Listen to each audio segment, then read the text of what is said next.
Bapak, Ibu, saudara-saudara, pemirsa dimanapun berada. Saya senang bisa berjumpa dengan saudara-saudara sekalian, khususnya di tengah-tengah suasana bulan Natal di tahun 2020. Perjumpaan kita kali ini berkisar tema misi Allah dan Natal di tengah krisis yang mewabah. Sebuah tema yang menarik. Sekali lagi, misi Allah dan Natal di tengah krisis yang mewabah. Pemirsa sekalian, pokok utama dalam tema ini bersangkut paut dengan 3 hal. Yang pertama, bersangkut paut dengan misi Allah. Yang kedua, Natal. Dan yang ketiga, krisis. Sekali lagi, 3 pokok pikiran dalam tema pembahasan kita saat ini adalah misi Allah, Natal, dan krisis. Saya akan memulai pembahasan ini dengan kata krisis. Kalau kita memperhatikan Alkitab, bahwa Allah menciptakan manusia menurut gambar seperti rupanya berdasarkan Kejadian pasal 1 ayat yang ke-26 dan ayat yang ke-27. Dan setelah Allah menciptakan manusia, Allah menempatkan manusia di Taman Eden berdasarkan Kejadian pasal yang kedua ayat yang ke-15 sampai dengan ayat yang ke-17.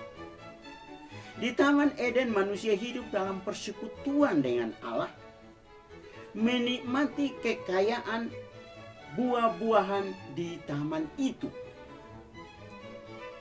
Tetapi kemudian di taman yang penuh kelimpahan itu, di taman yang penuh kebahagiaan itu, manusia mengalami krisis.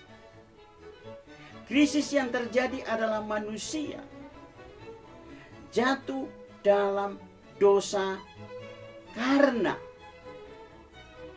bujukan, rayuan dari iblis, sehingga kemudian manusia dengan sadar mengambil buah pohon dari pohon pengetahuan tentang yang baik dan yang jahat dan memakannya.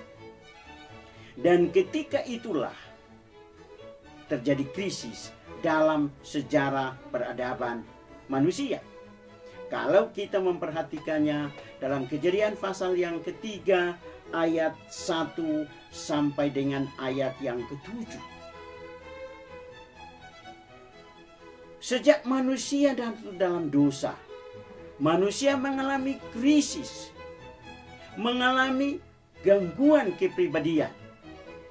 Karena Adam dan Hawa yang tadinya harmonis, tiba-tiba terjadi rasa malu satu terhadap yang lain. Krisis identitas, krisis kepribadian ini kemudian berkembang menjadi berbagai krisis dalam seluruh aspek hidup manusia. Dan karena kejatuhan itulah, maka kemudian Allah mengusir manusia keluar dari taman yang indah itu berdasarkan Kejadian pasal yang ketiga ayat yang ke-22 sampai dengan ayat yang ke-24. Dengan demikian bahwa manusia hidup di luar Eden, berarti hidup jauh dari Allah. Dan itu sebabnya manusia mengalami krisis dalam seluruh aspek hidupnya. Dan sampai sekarang manusia belum bisa dibebaskan, belum bisa dimerdekakan dari krisis. Manusia mengalami krisis identitas, manusia mengalami krisis moral, manusia mengalami krisis dalam kehidupannya. Dalam kaitan dengan relasi sosial, manusia mengalami krisis. Kita lihat barusan peristiwa di Bekasi itu dengan masalah mutilasi. Itu menunjukkan bahwa manusia mengalami krisis yang luar biasa dalam kaitan dengan relasi dengan sesamanya. Manusia tidak segan-segan membunuh dan memutilasi temannya. Peristiwa di Nias, seorang ibu tega-teganya menghabisi 3 orang anaknya. Ini merupakan tanda-tanda krisis yang sangat-sangat membelenggu manusia. Ketika manusia menghadapi masalah, manusia tidak mencari solusi yang terbaik, solusi yang etis, melainkan manusia melakukan hal-hal yang menandakan manusia kehilangan peri kemanusiaan. Dan karena itu, manusia memerlukan pertolongan dari luar dirinya untuk mengatasi krisis kepribadian. Krisis dalam pikiran, krisis dalam perasaan, krisis dalam hati, krisis dalam emosi. Dan justru ini, maka pentingnya kata yang kedua, yaitu Natal. Kata Natal menurut bahasa Portugis berarti kelahiran. Dan dalam bahasa Latin, dari kata dies natalis, artinya hari lahir. Natal merupakan peringatan hari kelahiran Yesus Kristus yang umumnya dirayakan oleh umat Kristen di seluruh dunia pada setiap tanggal 25 Desember. Apa hubungannya Natal? Apa hubungannya dengan kelahiran Kristus dengan krisis manusia? Justru inilah masalahnya. Bahwa Natal sebagai hari kelahiran Kristus berkaitan erat dengan krisis yang melanda hidup manusia.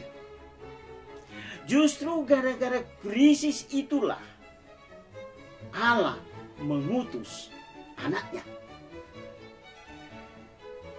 Kata misi, seperti tadi saya katakan, dari kata misio yang diturun alihkan dari kata kerja mitere, artinya mengutus atau mengirim. Untuk apa misi Allah? Untuk apa Allah mengutus anaknya? Untuk mengatasi krisis dalam hidup manusia. Misi Allah dalam bahasa Latin missio Dei menunjuk kepada tujuan Allah untuk mengatasi krisis manusia dalam berbagai aspek hidupnya. Karena itu mari kita lihat relasi hubungan yang erat antara misi Allah dan Natal di tengah krisis yang mewabah.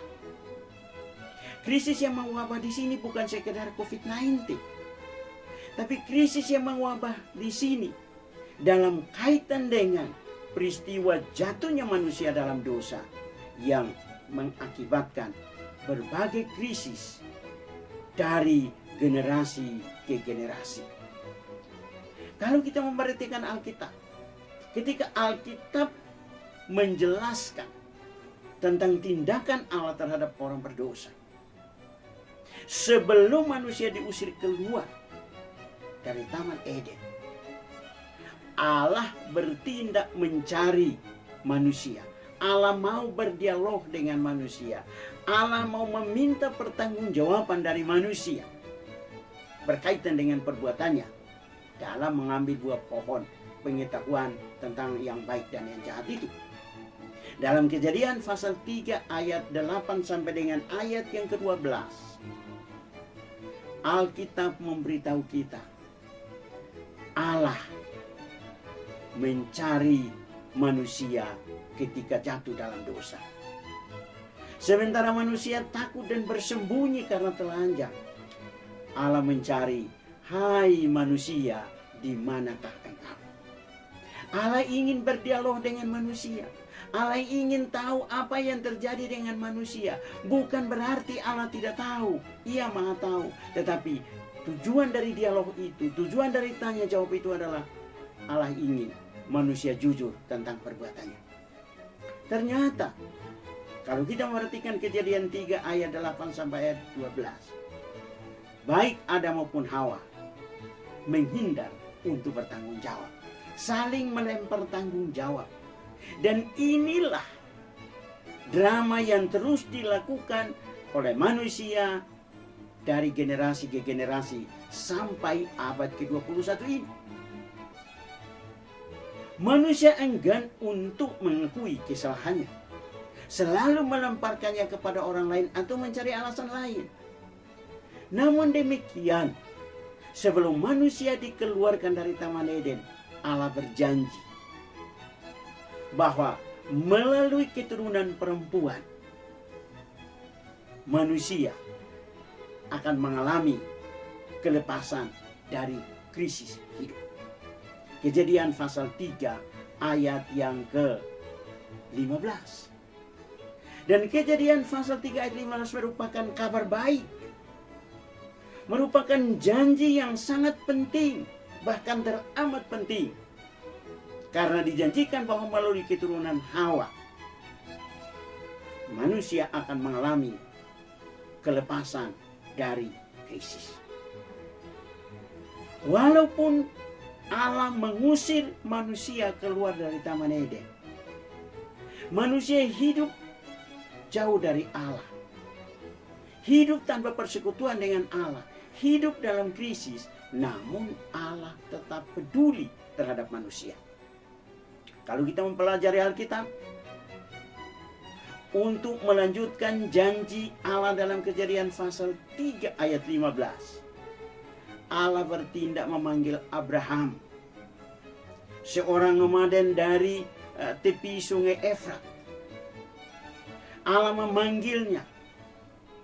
Allah ingin Abraham dan keturunannya dapat mewujudkan janji Allah dalam Kejadian pasal 3 ayat 15, yaitu untuk mengatasi krisis manusia. Dalam Kejadian pasal 12 ayat yang ketiga, Allah berjanji bahwa oleh Abraham dan oleh keturunannya semua kaum di muka bumi akan mendapat berkat. Kata berkat di sini dalam arti berkat keselamatan. Kemudian Allah memanggil bangsa Israel untuk menjadi utusan bagi dunia dalam krisis-krisis dunia. Dalam Yesaya pasal 49 ayat 5 sampai dengan ayat yang ke-6, Allah menjadikan Israel sebagai bangsa pembawa terang bagi dunia. Kemudian Allah mengutus anaknya sendiri dalam Yohanes pasal 3 ayat 16 sampai 18 dan ayat yang ke-36. Allah mengutus anaknya ke dalam dunia karena kasihnya kepada dunia, supaya setiap orang yang percaya kepadanya tidak binasa, melainkan memperoleh hidup yang kekal. Allah mengutus anaknya. Yesus mengambil posisi pada manusia. Dalam Filipi pasal 2 ayat 5 sampai dengan ayat yang ke-8. Yesus mengesampingkan kealahannya. Yesus mengambil posisi sebagai manusia Yesus mengambil posisi sebagai hamba, bahkan Yesus mati di kayu salib. Artinya, untuk membebaskan manusia dari krisis, Allah ikut berkorban. Allah ikut terlibat demi keselamatan, demi pembebasan manusia dari krisis putusnya hubungan manusia dengan Allah. Allah bukan hanya mengutus, memanggil Abraham, bukan hanya memanggil umat perjanjian lama, bukan hanya mengutus anaknya, tapi Allah juga memanggil dan mengutus umat perjanjian baru, bahkan orang percaya sepanjang zaman. Dalam Yohanes pasal 20 ayat 20 sampai dengan ayat yang ke-23, Yesus katakan kepada murid-murid, sama seperti Bapa mengutus aku, demikianlah sekarang aku mengutus kamu. Yesus diutus oleh Allah Bapa ke dalam dunia untuk menyelamatkan orang berdosa, untuk membebaskan manusia dari krisis. Begitu juga para murid, begitu juga orang-orang percaya, begitu juga gereja diutus ke dalam dunia dengan satu tujuan, memberitakan kabar baik bahwa ada keselamatan, ada pengampunan dosa hanya di dalam dan melalui Yesus, dengan tujuan supaya setiap orang yang percaya tidak binasa, melainkan memperoleh hidup yang kekal. Dalam Matius pasal 1 ayat 18 sampai dengan ayat yang ke-21, Allah mengutus Yesus untuk menjadi juru selamat dunia. Artinya Yesuslah tempat harapan satu-satunya bagi manusia yang sedang dilanda oleh krisis. Allah ikut berkorban demi keselamatan manusia. Allah terlibat dalam pencarian orang berdosa demi keselamatan manusia. Pemirsa sekalian, tindakan Allah ini memperlihatkan betapa luar biasanya Allah mengasihi saudara dan saya. Allah mengasihi kita tanpa membedakan latar belakang bangsa, tanpa mempersoalkan latar belakang suku dan berbagai latar belakang yang lain. Allah mengasihi, mencari orang berdosa dari latar belakang apapun untuk menyelamatkannya. Jika Anda, pemirsa, sedang berada dalam krisis apapun, masalah apapun, Yesus datang untuk Anda. Misi Allah dan Natal di tengah krisis yang mewabah, serta tanggung jawab orang percaya dan gereja masa kini. Apa tanggung jawab orang percaya? Apa tanggung jawab gereja dalam mengatasi krisis dunia? Tanggung jawab pertama, memproklamasikan, menyaksikan bahwa Yesus adalah Tuhan dan Juru Selamat satu-satunya. Dalam 1 Petrus pasal 2 ayat yang ke-9, orang percaya, saudara dan saya, dipanggil untuk menjadi saksi. Menyaksikan kepada dunia yang dilanda krisis bahwa Yesuslah penolong satu-satunya. Tanggung jawab yang kedua adalah hadir di tengah-tengah masyarakat untuk menyebarkan, menghadirkan kabar baik melalui kehidupan sehari-hari. Dalam Matius pasal 5 ayat 13 sampai dengan ayat yang ke-16, Yesus katakan, kamu adalah garam dunia dan kamu adalah terang dunia. Di ayat yang ke-16 Yesus katakan, hendaklah terangmu bercahaya di depan orang, supaya mereka melihat perbuatanmu yang baik dan percaya kepada Allah, atau memuliakan Bapakmu yang di surga. Jadi Bapak Ibu sekalian, para pengikut Kristus dimanapun berada, Natal mengingatkan kita tentang tanggung jawab kehadiran kita di tengah dunia ini, yaitu menjadi saksi kabar baik, menghadirkan kabar baik melalui perkataan kita, melalui perbuatan kita, melalui pergaulan kita, melalui kehidupan kita sehari-hari. Di tengah dunia teknologi yang begitu luar biasa, Allah ingin kita memanfaatkan teknologi untuk bersaksi, untuk memberitakan bahwa Dialah pelepas dari berbagai krisis. Natal berarti Allah datang mencari manusia, membebaskannya dari krisis dan memberikan keselamatan atau hidup yang kekal. Misi Allah dan Natal di tengah krisis yang mewabah memberitahu kita bahwa Allah terlibat, Allah berkorban untuk keselamatan orang berdosa. Allah mencari, Allah berkorban, Allah menyediakan keselamatan bagi mereka yang sedang mengalami krisis dalam kehidupan. Yang kedua, bahwa setiap pengikut Kristus, setiap orang yang percaya kepada Yesus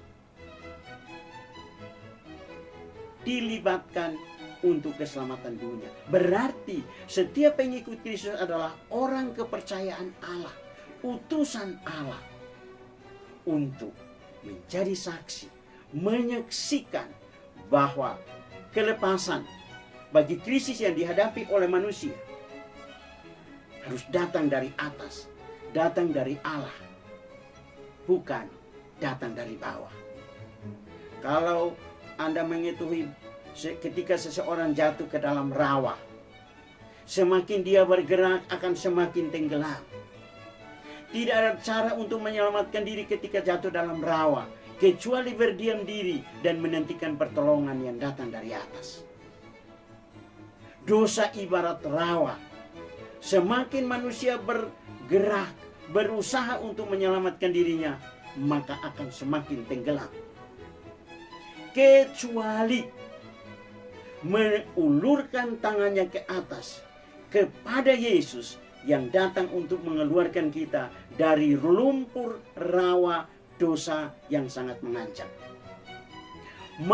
Yang ketiga, manusia dunia yang sedang dalam krisis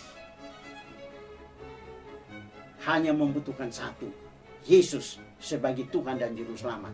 Yesus sebagai penolong yang datang dari atas, yang dapat mengulurkan tangannya untuk membebaskan setiap orang dari krisis hidup. Bapak, Ibu, Saudara pemirsa dimanapun berada, saya akan mengakhiri renungan ini dengan sebuah pertanyaan. Bagi pemuda-pemudi Kristen, bagi setiap pengikut Kristus, apakah Anda siap untuk menjadi saksi melalui pergaulan kehidupan sehari-hari, melalui cerita Anda tentang Yesus? Siapkah Anda menjadi saksi Kristus di tengah-tengah dunia yang dilanda berbagai krisis hidup? Pertanyaan kepada Anda, kepada setiap saudara, kepada pemirsa yang sedang dilanda oleh krisis. Kalau Anda sedang dilanda oleh krisis, pasti Anda butuh pelepasan. Pasti Anda butuh pertolongan. Dari manakah datangnya pertolongan itu? Hanya satu. Yesus Kristus yang telah datang ke dalam dunia, yang lahir sebagai seorang anak manusia, adalah Tuhan dan Juru Selamat satu-satunya. Kalau Anda membutuhkan pelepasan dari krisis hidup, kalau Anda membutuhkan kemerdekaan dari berbagai-bagai persoalan dalam diri, krisis moral, tidak percaya diri, dikejar oleh perasaan rasa bersalah, hanya satu. Akuilah Yesus sebagai Tuhan dan Juru Selamat. Undanglah Dia menjadi Tuhan dan Raja dalam kehidupanmu. Tidak ada cara lain untuk melepaskan diri dari krisis hidup kecuali Yesuslah penolong satu-satunya. Jika Anda sedang dalam krisis, saya memberitahu Anda, Yesus datang mencari Anda. Allah mengutus Yesus untuk menolong Anda. Maka kalau Anda sedang dililit oleh krisis, Andalah yang sedang dicari oleh Yesus. Karena itu, katakanlah saat ini juga dalam hatimu, Yesus, aku mau mengakui Engkau sebagai Tuhan dan Juru Selamat dalam hidupku. Aku mau mengundang Engkau menjadi Tuhan dan Raja dalam hatiku. Baharuilah aku dari segala macam dosa dan krisis hidup. Dan berilah aku hidup yang kekal. Mari kita berdoa. Tuhan Yesus, kami mengucap syukur kepadamu. Natal mengingatkan kami bahwa Allah mengutus Yesus untuk datang ke dalam dunia, mencari dan menyelamatkan orang berdosa. Dan biarlah kiranya setiap pengikut Kristus siap untuk dilibatkan oleh Allah dalam tanggung jawab mencari orang berdosa. Bagi mereka yang sedang dibelenggu dosa, bagi mereka yang sedang dilanda krisis hidup, hamba berdoa kiranya Tuhan menolong mereka. Kiranya mereka mau membuka hati, mau mengundang Yesus sebagai Tuhan dan Juru Selamat dalam hidup mereka. Terima kasih Tuhan. Terima kasih bahwa Allah telah datang mencari manusia di tengah krisis yang semakin mewabah. Terima kasih Tuhan bahwa hanya melalui Yesus kami aman dalam menghadapi krisis. Hanya melalui Yesus kami dimerdekakan. Kami dilindungi walaupun berada di tengah krisis. Terima kasih Tuhan bahwa Yesus telah datang menjadi Tuhan dan Juru Selamat. Dalam nama Yesus kami berdoa dan mengucap syukur pada Bapa di sorga. Amin.